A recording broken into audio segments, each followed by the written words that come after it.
He promised you he would heal you, he will fulfill it. If he promised you that he was going to make a way out of no way, he will fulfill it. If he promised you that he will be with you even until the end of the earth, there will not be a day that he will not be with you.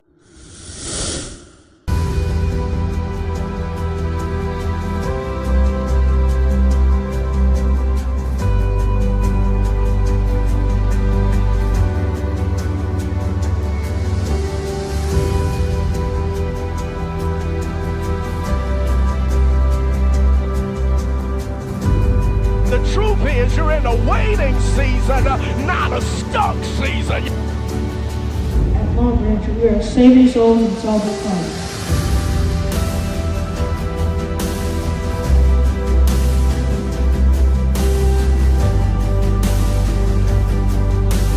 Because it's time to celebrate. Look at somebody and tell them it's time to celebrate.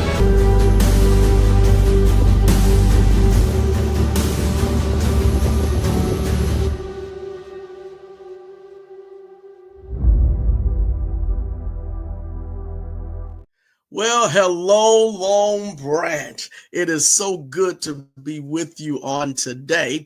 I'm Sean Dogan, pastor of the Long Branch Baptist Church, and I want to thank you for tuning in on today.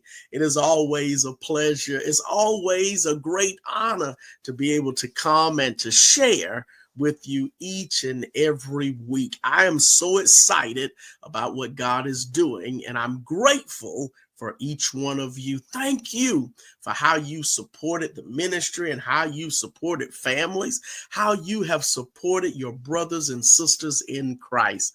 I'm excited. Listen, this is February 2025. We affectionately call this Black History Month. And while everyone may not celebrate you, your history, or even the things that have taken place in your past, I want you to know you can create your own party and you can create your own celebration. Don't you dare wait for someone to start a praise party and you just jump in it. You start it yourself. God is worthy to be praised. Listen, we all have history. You have history. I have history. We have history as a community, as a people. And I'm happy to be able to celebrate that with you on this month. So listen, I pray that these next few weeks will be something that you will appreciate and something that you will enjoy. I want to just take a moment to remind you of several things that's going on in our community, in our congregation. The first thing, I'm so excited about our young adult ministry, which will launch right after Bible study on tonight, our time together. 7 p.m. is when our young adults will launch our young adult ministry. I'm so grateful for Dr. Kira Williams Charles and Pastor Ladarius Charles. I'm so grateful for them. They will be leading our young adult ministry. And as Dr. Kira Charles leads, I am so grateful for all the support. Listen, we have over 50 individuals who have signed up to say, yes, Pastor, I want to be a part of our young adult ministry. I want you to know First Lady Satriva and I are so excited, and we're grateful that you've decided to be a part of this ministry. Listen, you should have received a link in your email telling you about the ministry, giving you a spiritual gifts link test or spiritual link assessment to take, and then also the virtual link that we will use at 7 p.m. this evening. Go ahead, remind your friends, family, whoever you know that has signed up for it. I hope that you also got a picture of the QR code. If you didn't have a chance to sign up, you still have time. You still have time. Get out those phones. You still have time. And I pray that you will join us this afternoon this evening, 7 p.m. for our Lone Branch Young Adult Ministry. Listen, our Black History Bowl is coming up along with our Black History Fair. It will be on February the 22nd, 11 a.m. And then don't you dare forget all of our youth. We have youth choir rehearsal this Saturday, 10 a.m. in the Ministry Center. I hope that you will be a part. Parents, bring your young people out. And also, parents, we encourage you that if you want your young person to be a part of our youth activities on fourth Sundays, choir rehearsal is important. The choir is important, but we have other ministries that our youth can be a part of as well. And so we hope that you will allow your young person to be a part. So don't forget that, parents. We want you to bring your young people out. Listen, Lone Branch, I'm excited because tonight, along with the next couple of Wednesdays, we're going to be doing something special. Instead of our regular Bible study, we're going to be listening to voices that God has used in order to move our people forward. I want you to know that we don't have to wait on anyone to tell us our history. We can tell each other. We can share it. We can learn it. We can expose it. We can also promote it. And I want you to take a moment today to bring your young people around. I want you to be focused on today as well, because tonight we're going to listen to a wonderful speech, a thought-provoking speech by none other than Dr. Martin Luther King Jr. himself. It's entitled, "What is Your Life's Blueprint?" What's your life's blueprint?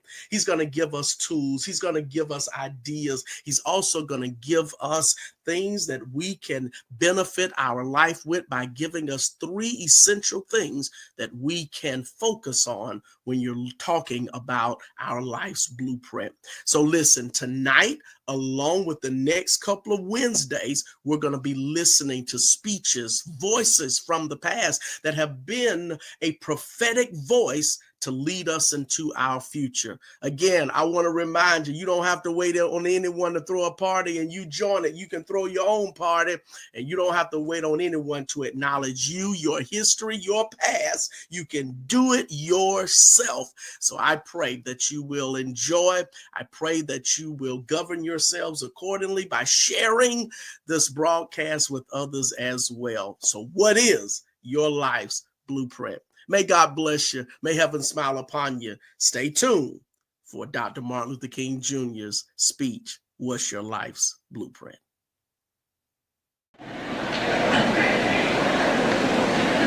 Principal Fornese, Mr. Williams, members of the faculty and members of the student body of Barrett Junior High School, ladies and gentlemen.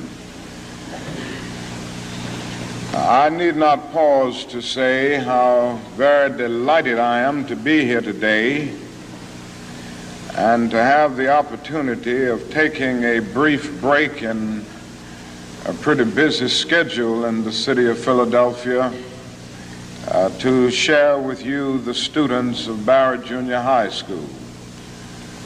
And I want to express my personal appreciation to the principal and the administration for inviting me and for giving me the opportunity to see this very fine and enthusiastic group of students here at Barrett. I guess I ought to start out with a commercial, and that is tonight we're going to have a great night in the city of Philadelphia at the Spectrum. Now, I know you've heard of that new impressive structure called the Spectrum. And I know you've heard of Harry Belafonte and Aretha Franklin and Nipsey Russell and Sidney Poitier and all of these other great and outstanding artists. Well, they're going to be here tonight at the Spectrum. And I hope that each of you will go home and tell your parents to be there tonight for this great Freedom Festival. And I hope you will come also, for it will be a great experience politics, and by coming, you will be supporting the work of the civil rights movement. Now that I've gotten the commercial out of the way, I'll move on and say some things that I want to say very briefly. And I'm being very honest. I'm going to be brief because I have other engagements. I don't have a tradition of being brief all the time. You know, I'm a Baptist preacher, and we can talk a long time. But I'm going to really be brief today. I want to ask you a question, and that is, what is in your life's blueprint? This is the most important and crucial period of your lives, for what you do now and what you decide now at this age may well determine which way your life shall go. And whenever a building is constructed, you usually have an architect who draws a blueprint. And that blueprint serves as the pattern, as the guide, as the model for those who are to build the building. And a building is not well erected without a good, sound, and solid blueprint. Now, each of you is in the process of building the structure of your lives. And the question is whether you have a proper, a solid, and a sound blueprint. And I want to suggest some of the things that should be in your life's blueprint. Number one in your life's blueprint should be a deep belief in your own dignity, your own worth, and your own somebodyness. Don't allow anybody to make you feel that you are nobody. Always feel that you count. Always feel that you have worth. And always feel that your life has ultimate significance. Now that means that you should not be ashamed of your color. You know, it's very unfortunate that in so many instances our society has placed a stigma on the Negro's color. And you know, there are some Negroes who are ashamed of themselves. But don't be ashamed of your color. Don't be ashamed of your biological features. Somehow you must be able to say in your own lives and really believe it, I am black but beautiful, and believe it in your heart.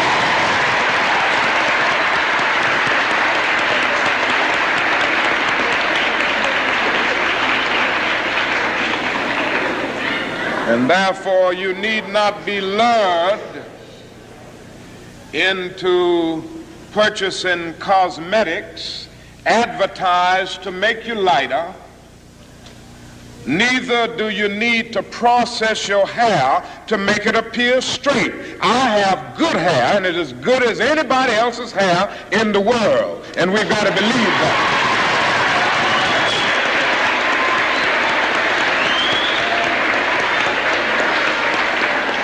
Now, in your life's blueprint, be sure that you have that a principle of somebodyness. Secondly,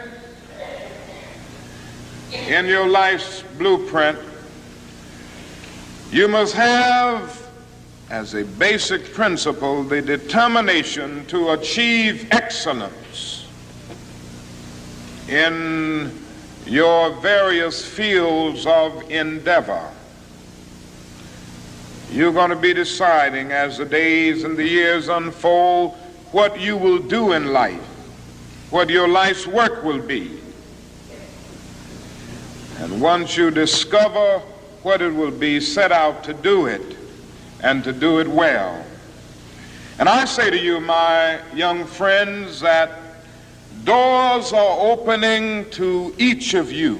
Doors of opportunity are opening to each of you that were not open to your mothers and to your fathers. And the great challenge facing you is to be ready to enter these doors as they open. Ralph Waldo Emerson, the great essayist, said in a lecture back in 1871 that if a man can write a better book or preach a better sermon or make a better mousetrap than his neighbor, even if he builds his house in the woods, the world will make a beaten path to his door. That hadn't always been true, but it will become increasingly true.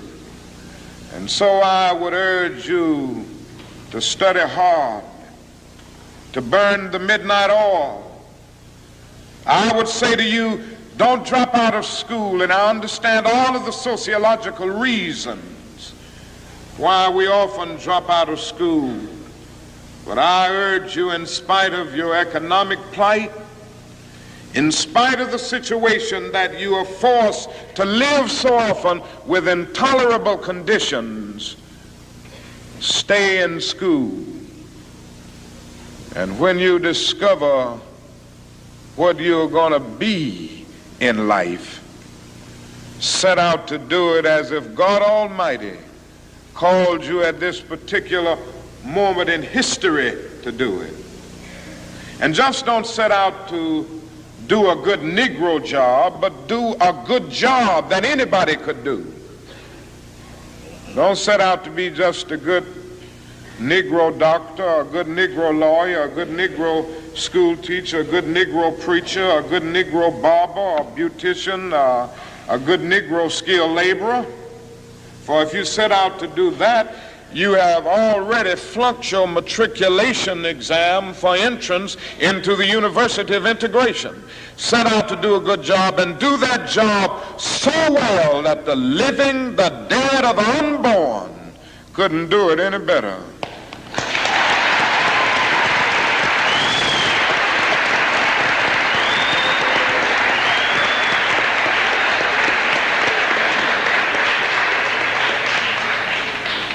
Falls your lot to be a street sweeper.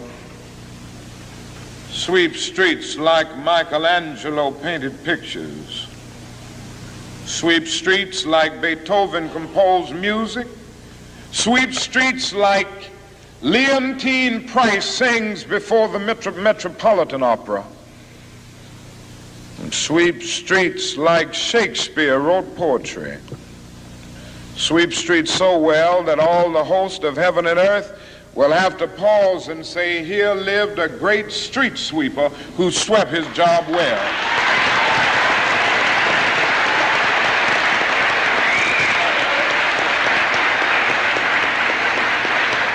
If you can't be a pine on the top of the hill, be a scrub in the valley. But be the best little scrub on the side of the rill. Be a bush if you can't be a tree. If you can't be a highway, just be a trail. If you can't be the sun, be a star. For it isn't by size that you win or you fail. Be the best of whatever you are.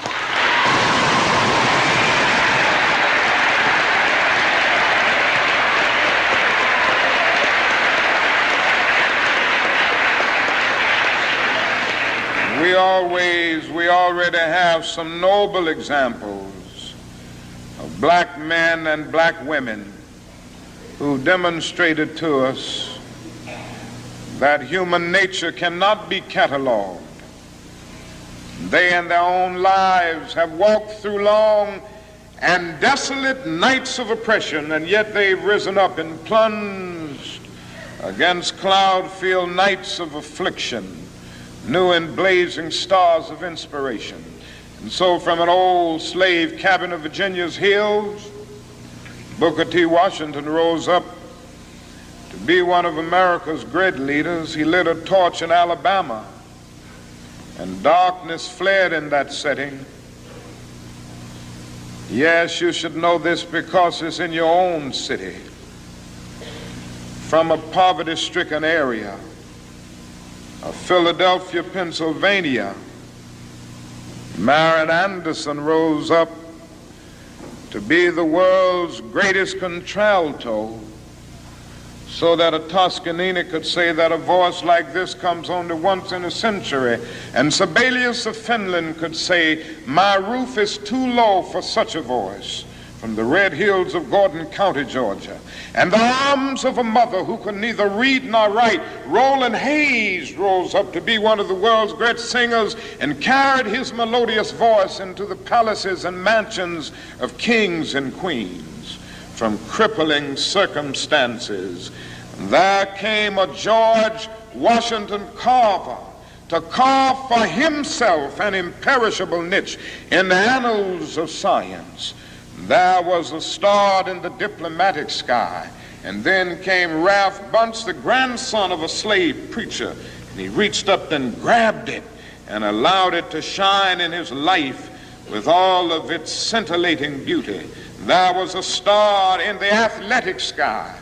And then came Jackie Robinson in his day, and Willie Mays in his day with their powerful bats and their calm spirits. Then came Jesse Owens with his fleet and dashing feet. Then came Joe Louis and Muhammad Ali with their educated fists. All of them came to tell us that we can be somebody, and to justify the conviction of the poet, fleecy locks and black complexion cannot forfeit nature's claim. Skin may differ, but affection dwells in black and white the same. And if I were so tall as to reach the pole, or to grasp the ocean at a span, I must be measured by my soul. The mind is the standard of the man. And finally,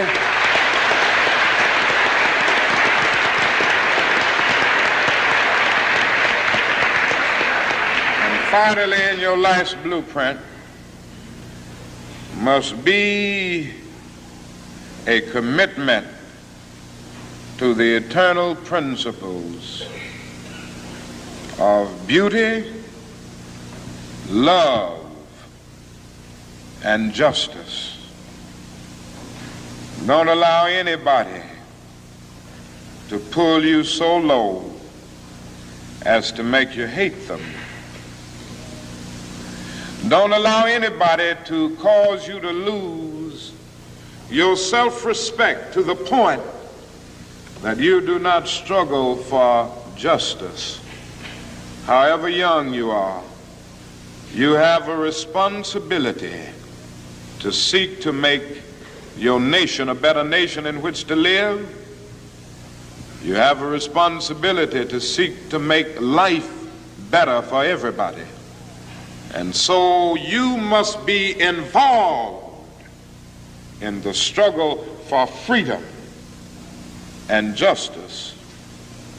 Now, in this struggle for freedom and justice, there are many constructive things that we all can do and that we all must do. And we must not give ourselves to those things which will not solve our problems. You've heard the word nonviolent and you've heard the word violent. I happen to believe in nonviolence. We struggle with this method with young people and adults alike all over the South, and we have won some significant victories, and we've got to struggle with it all over the North because the problems are as serious in the North as they are in the South. But I believe as we struggle with these problems, we've got to struggle with them with a method that can be militant, but at the same time does not destroy life or property. And so our slogan must not be burn, baby, burn. It must be build, baby, build. Organize, baby, organize.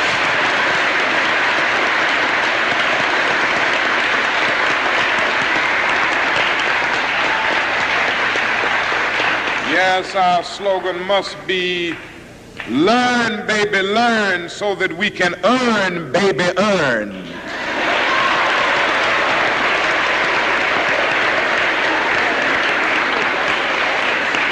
And with a powerful commitment, I believe that we can transform dark yesterdays of injustice into bright tomorrows of justice and humanity. Let us keep going toward the goal of selfhood, toward the realization of the dream of brotherhood, and toward the realization of the dream of understanding goodwill. Let nobody stop us. I close by quoting once more the man that the young lady quoted, that magnificent black bard who has now passed on, Langston Hughes. One day he wrote a poem entitled Mother to Son. The mother didn't always have her grammar right, but she uttered words of great symbolic profundity. Well, son, I'll tell you, life for me ain't been no crystal stad. It's had tacks in it, boards torn up, places with no carpet on the floor, bare. But all the time, I's been a climbing on and reaching landings and turning corners and sometimes going in the dark where there ain't been no light. So boy, don't you stop now. Don't you sit down on the steps, 'cause you find this kind of hard. But I's still going, boy. I's still climbing. And life for me ain't been no crystal stair. Well, life for none of us has been a crystal stair, but we must keep moving. We must keep going. If you can't fly, run. If you can't run, walk. If you can't walk, crawl, but by all means, keep moving.